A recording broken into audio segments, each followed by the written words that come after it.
If you think you're not dumb, then subscribe right now. And yeah, don't forget to comment below how many fingers did you put down. So, are you ready? Let's begin.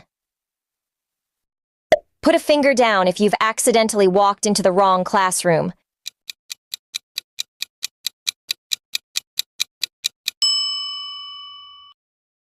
Put a finger down if you've ever opened the fridge and forgot why you opened it.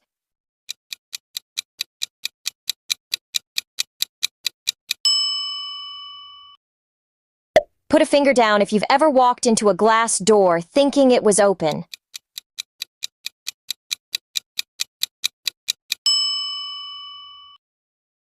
Put a finger down if you've ever searched for your phone while talking on it.